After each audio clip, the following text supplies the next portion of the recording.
water here for us?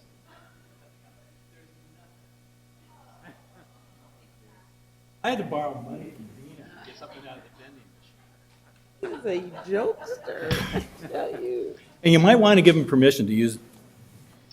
You might want to give him permission.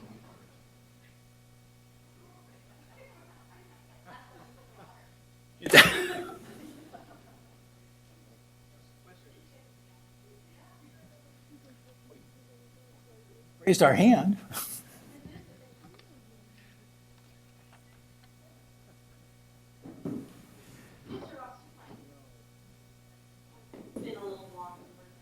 I was surprised that you guys hadn't taken a break already.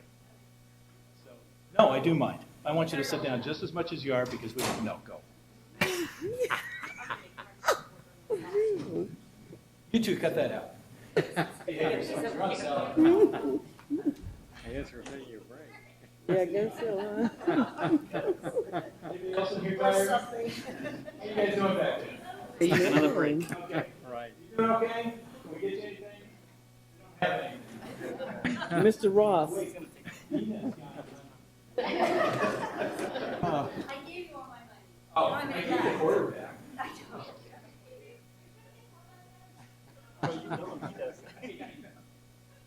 Told you, that's why they get the guy with the gun to bring me in. I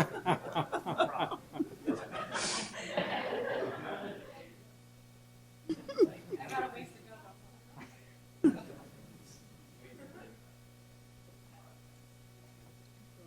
You're like,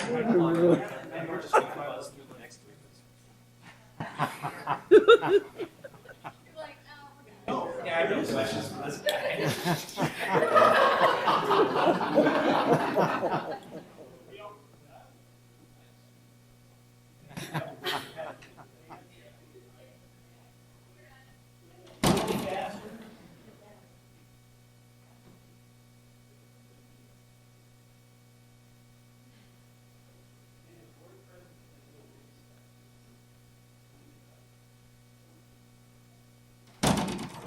Go, Darryl.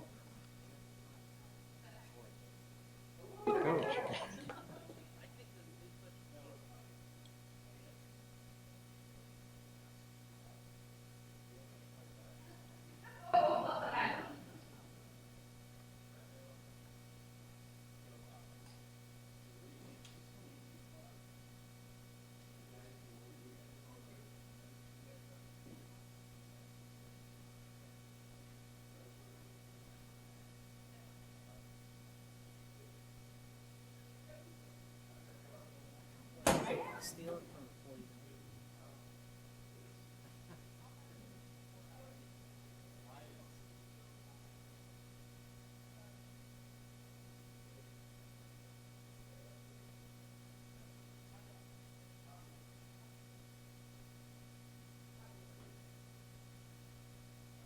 I'm only holding the pen because it makes me look official. I know what I'm doing.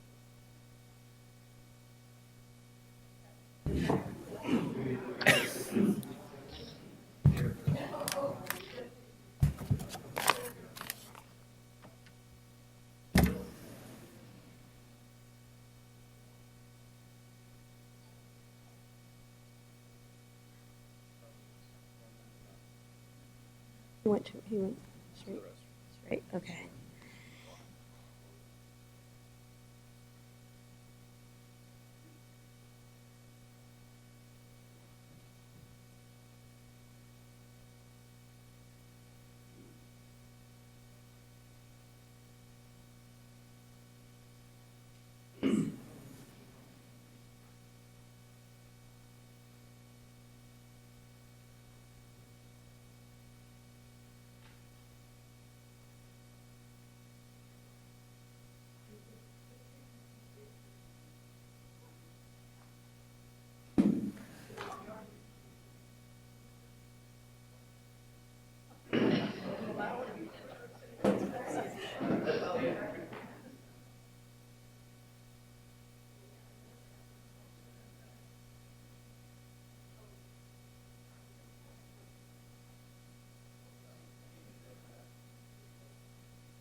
Okay, let's go.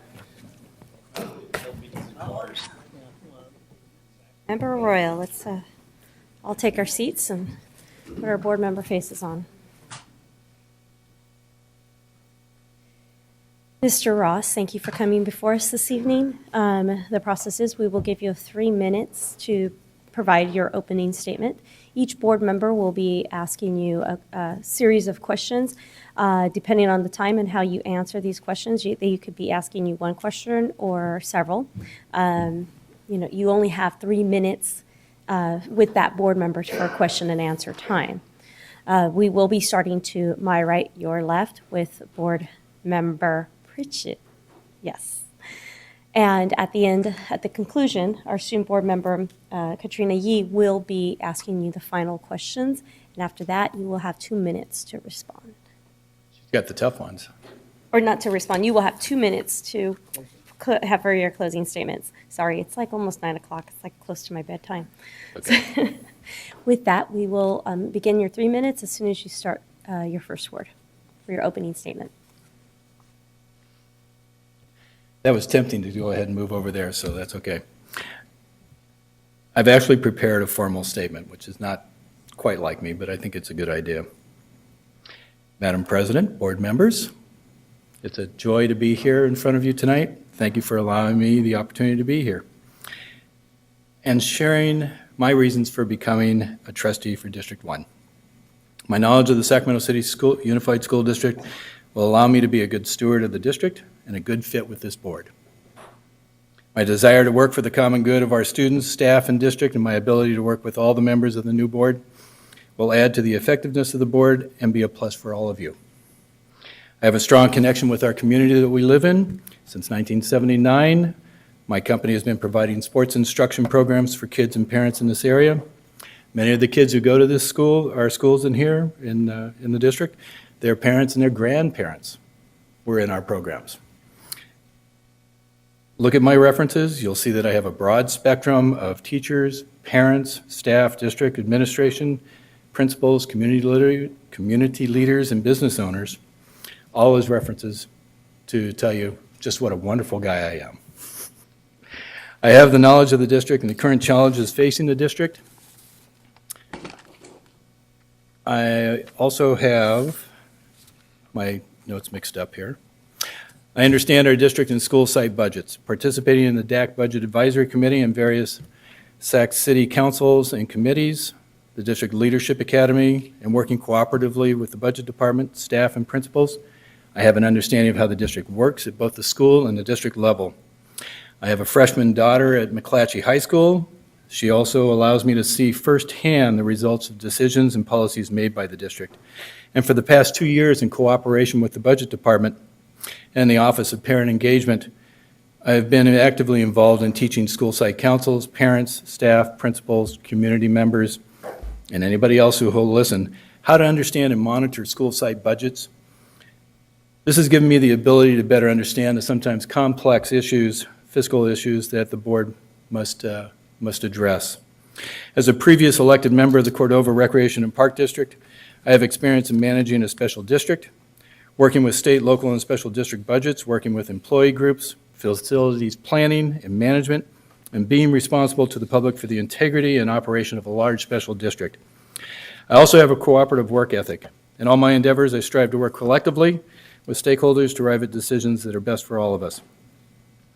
We all care about our kids. We all want to ensure that they get the best education. I'm an applicant with a strong connection to the district, to the school community, cooperative work ethic, and I will continue that if I'm selected to be a board member. Thank you. Thank you. We will start with our first line of questioning with Member Pritchett. Thank you, President Rodriguez, and thank you, Mr. Ross, for being here tonight. I know you spoke in your opening statement about some of the community engagement that you do. Can you tell me a little bit about if you were selected as being a representative of Area 1, how you would take your knowledge and implement it into the community? Well, right now I'm very active in Area 1 in terms of being on, well, I have been on the site councils at the specific schools, Sutterville, Cal Middle. I may end up there at If I'm not an appointee, I may end up there at McClatchy. You can never tell. And working through the DAC as a representative of the public and the parents within the schools has been very helpful. That probably would not continue at that level if I'm selected to be a board member, but I would use that same format to filter down information from the board to the community. So right now, the community uses that forum to come up to the board, and I would love to be able to use that to go down to the community at large. Great. Can you tell me your thought on charter schools? They're here. They're good. Some are not so good. Just depends. If you're asking me if I'm in favor of charter schools or not, I think charter schools have their place, but it's also a state mandate. So if the application is appropriate and brought forward to the board, that's something that we will have to approve. Yeah, I think we have a couple of good charter schools within the district, especially the new Monks Charter School really fits the bill. So. That's all I have. Thank you. Member Arroyo will put 3 minutes, so go ahead, Member Arroyo. Thank you. Okay. Depending on your answers, how long they are, I might be able to fit my 4 questions. So the first one Yes, is, no, yes, no. okay. What do you think is the role of a board member? Role of the board member is, the role of the board member is to set policy which will steer the district. The role of the board member is to direct the superintendent how to steer that ship. The role of the board member is not to micromanage departments. It is not to set the amount of homework a student gets. It is not to address specific issues for individuals. However, you'll have to use your influence to say, you should call Jonathan. But basically, you're setting the policy that sets the tone for the district. Thank you. And then what do you think of the governance model that we have? Policy governance, That or in its general? okay. Well, you want to be a little bit more specific? I mean, yes, policy governance, yes. Policy governance. The board operates under 3 levels of regulation. There's state ed code, there's your board bylaws, and then there's policy governance.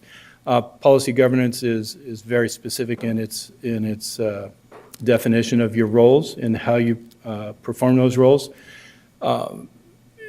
For better or worse, it's what you have, and that's what you operate within. And it's not up to me to tell you whether it's good or bad. It's up to me to operate within those confines. And Until then some- what are the biggest challenges that you see facing the district? And now you can be as specific as you can be. Besides fiscal? Well, yeah, that's general, but I mean specific. I mean, whatever challenges you think need to be addressed within that fiscal challenge. I think the first helpful solution to move forwards with obviously I consider the fiscal situation that our district faces to be very important. I would like to see, and policy governance allows for it, a budget committee to be set up to advise the board on budget policy and how the budgets are being moved forwards, so that we have the ability to have a better discussion at a level before it gets to the board level. I think that would help greatly. Okay. And then who would be your strongest allies on getting things done? Who would be your strongest allies to get things done in the district, out in the community? Oh, I have a great group of people that I work with now. I have a couple of principals, I have parents and teachers that I look at. Every time I have a question, I'm going directly to them saying, and I stopped. Very well done. Are we you. recording this? That's going to be nice. So that Vice President Cunha. Thank you. What are your thoughts on teacher evaluations, and do you believe that test scores should be included in them? You did say test scores be included within the teacher evaluations? Okay. Well, teacher evaluations are, I mean, how can a principal run a school without evaluating their teachers? That's a constant monitoring situation for a principal. we've had this discussion, not among the board members, but with principals. And most of the principals that I've talked with don't want to have test scores specifically assigned to teacher evaluations. They use test scores as part of a benchmark to take a look at a performance, but it's more of a benchmark of the students than it is of the teacher. Remember, evaluations are done in April. Test scores don't come out until next August.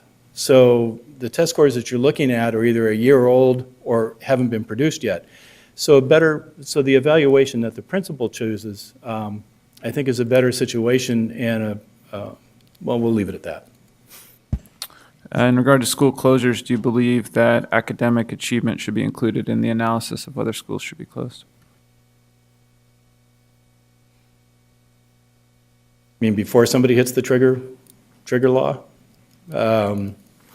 Academic analysis, of course, should be a part of whether a school should be determined to be closed or not, but you have several different options. You've got 4 different options if you've got a poorly achieving school.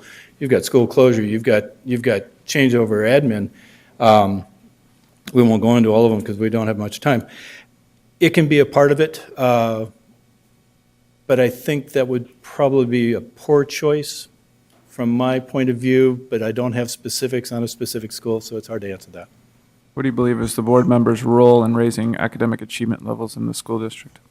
It's the board member's role is to set, as we've said before, is to set policy that allows academic achievement, and by doing so, classroom, by virtue of the budget, you are assigning specific roles to the amount of staff that you're putting into the classrooms, and those decisions will trickle down to academic achievement. Should the board set hard target numbers for staff to attain? Hey, sure, go for it. Corporations do it every day. What do you think about the district's inability to obtain Race to the Top funds? Inability? I'm not that worried about it. It's only $10 million. I mean, that's how much you didn't spend last year at the school sites. So, Galt gets it. Okay, thank you. Very nice. I like some of those questions. You could ask him again. Yeah, I'd like to see. Yeah, maybe I'll do better. Do over. Oh, goodness. Okay, so I'm going to speak to you as a parent, because you are a current parent. Uh-oh, okay. And as you know, I've been a parent and a board member for the past 4 years, and the experience is truly different. And so how would you handle the situation walking onto your into your child's campus, and all of a sudden people are more willing to do something for your child than other children? So how would you handle that situation? I'd love it. So, hey, go for it. Actually, I don't think that's going to happen. And the reason, and maybe it's because of my personality and the way I work with people. As you know, I ran for the board 2 years ago. I've elevated myself at each of the schools that I've been at by being on site council, making sure that the principals and I had a good working relationship. I think more comes from relationship building than it does from any position that I would ever hold. And I don't have a problem with that. I would like to say that I don't think people would be doing that. Now, maybe you found something different, but for me, relationship building is very important, and if I ask for something as a parent, I expect it to be done as a parent. Thank you. Next question. It's easy for people who are viewing us as a board to armchair quarterback and say, well, I would have never made that decision. Well, yeah. And along with that, there's a lot of political pressures that come along from certain groups out in the community who would like for you to make a decision based on what their perspective of this is. How would you navigate around that? How would you handle that situation? Well, the park board had a bit of that, and I've always been independent. I don't have any, as you know from the last campaign, I didn't have any union backing or any of that. My votes cost the least per vote. It hasn't been difficult for me to be distanced from distance from, shall we say, influence peddlers.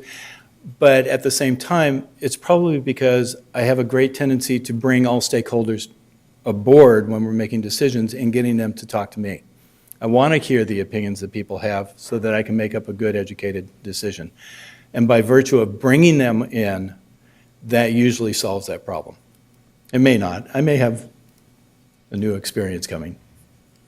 Thank you. And my last question is going to take too much time, so I'm running out of time. But thank you very much. Oh, go for it. Maybe we can. I will move on to Vice President Wu. Thank you, President Rodriguez. Mr. Ross, thank you for coming today. You heard that if we make an appointment, it'll be a provisional appointment. I was articulating what Ed Code 5091 requires. And there is a strong likelihood that there may be a petition filed with the County Board of Supervisors. And if that petition is successful, this provisional appointment will only really be for 60 days or thereabouts. Would you plan to run for election, stand for election, if the matter was placed on a special election? When it was first announced that it was going to be an appointment, I went to my wife and asked permission if I could do this. And her comment was, if you're going to run again, no. If it's going to be by an appointment, yes, you can do this. The timing for a special election would be poor for me. The most likely, I can't say what I'm going to be doing in the future. My answer right now would be no. Fair enough. You made a comment a few minutes ago about $10 million that the district didn't spend at school sites. Could you elaborate on that comment? Sure. Every year for the past 4 or 5 years, as we've been following the budgets, school sites as a whole have ended up with anywhere between $10 and $27 million unspent at their sites, mostly in the form of categorical funds that aren't being used. Not through any fault of their own, but mostly through, well, I won't go into why, many different circumstances, but that money is there. That money is used to, in the general budget, to help offset some of the over expenditures that are coming in from different categories, such as contracts and the other locations. We can bring lots of stuff to show, but I only have 50 seconds left. Thank you. This district has been faced with a lot of fiscal difficulties, as you know, in the last decade. We may be faced with school closures, and I'd like your sense as to school closures and how you can help assist in determining the priorities in closing schools. I think the first priority in closing a school is determining if it actually does save the district money and how much it is actually saving. There's disagreement on this. Hard data has not been forthcoming in terms of the amount of savings that schools previously open to now closed are actually saving the district. Not that I've seen, and it's been requested. My time is going to run out. I'd love to tack to this more, but fiscally, it's got to show well first. Boy, would I like to talk about that. Go. Continue on? Absolutely. Okay. When you close a school, if that school's not being reused, it's not being assigned over to a charter, it's not being assigned over to something else, for the majority, your kids are moving over to some place, you didn't lose any kids, so you got your ADA. Your teachers are moving some other location because you're not firing teachers. You're getting rid of a principal.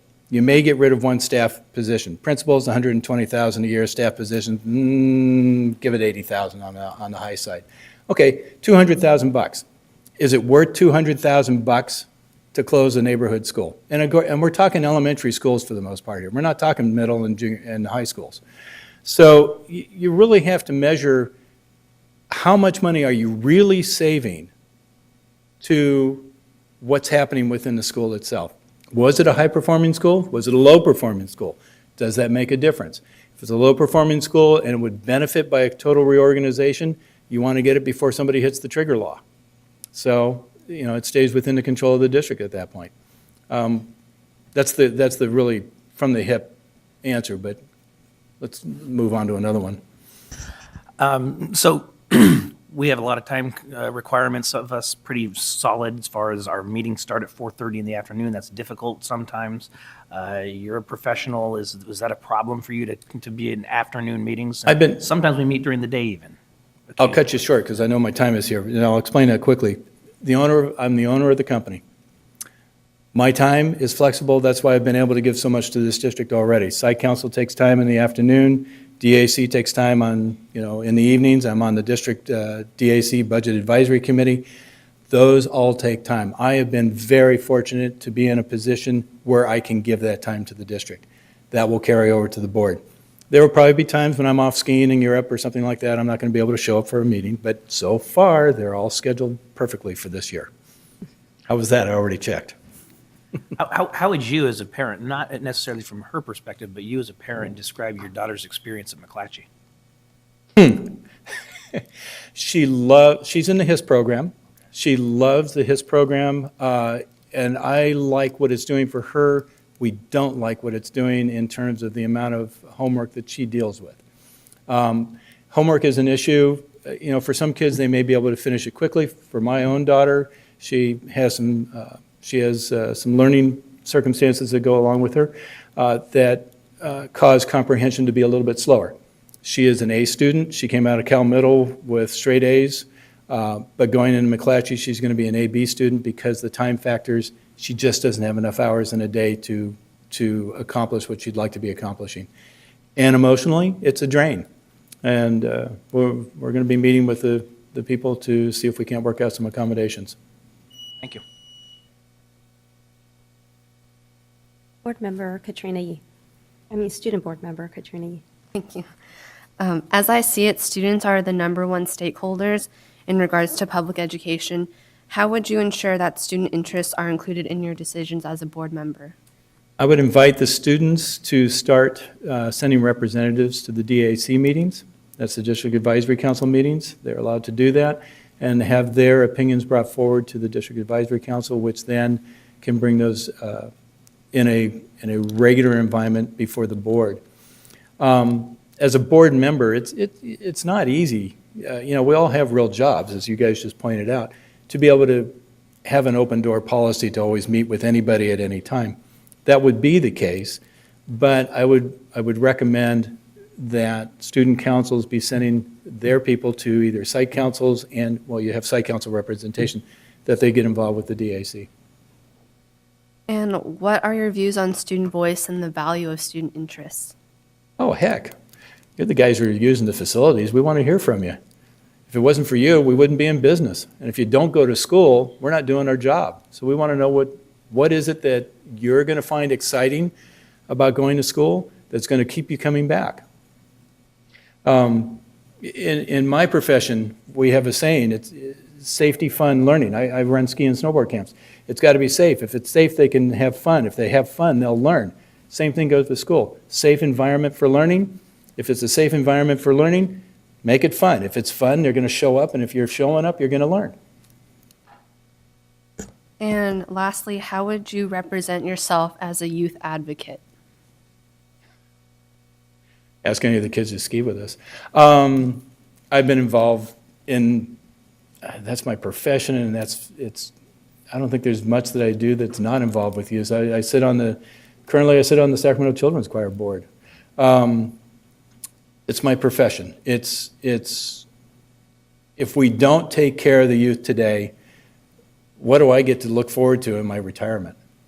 So I want you guys to do a good job because you're going to be taking care of me later down the line. That's kind of selfish, but we have to take care of our kids. If we don't, what was the point? Thank you. And you never started the timer. I could have gone all night on this one. Ask more questions. We were also engaged with you. Okay. Oh, you want a summary? Yeah, actually, we're going to give you 2 minutes to provide us with your closing statement. And Okay, dancing girls are coming in, and no. I was going to have my daughter here, but you guys don't allow placards. She was going to hold up a sign that says "Vote for Dave," and that was going to be great. Quite frankly, I've got a prepared statement I could read from it, but really, I've got the knowledge, I've got the background, I've got the ability to work with you guys. I work cooperatively, and I work collaboratively. The way I do business is to get everybody on board and try to hear all the interest and make decisions based on that. I have my own opinions, but when it comes to district decisions, the district decision, what's best for the district as a whole, will take precedence over personal bias. That's how I operated at the Park District. It's how I operated at the other circumstances that I've been affiliated with, and that's how I will work with here. We'll all have differences of opinion on how things should get done, but when the bottom line comes to the vote, it's going to be what's best for our kids and what's best for the district. Is that good enough? Vote for me. And look, I gave you an extra minute. Thank you. Okay. We make up for some time here. Thank Be you able to very go out and much. get a cappuccino now or something. Now, we'd like to invite you to either join in the audience here, or you may, if you so choose, you may leave. I'm going to stay, but are you serving cake afterwards? No, not tonight. That was last night. Okay. Yes, it was last night. No leftovers? I don't think we have leftovers. Okay. no. I wish we did. I'm hungry. Cookie? You got Oreos?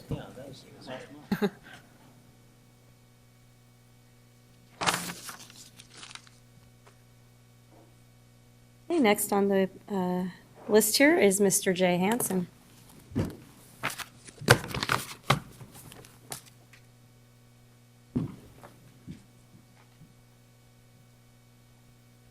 Jay Hansen.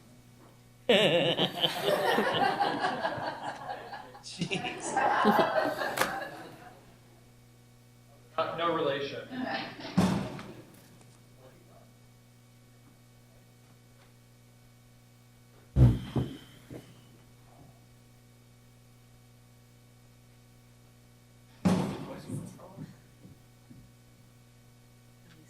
More fun than the usual meetings. Very interesting. It was meant for me then.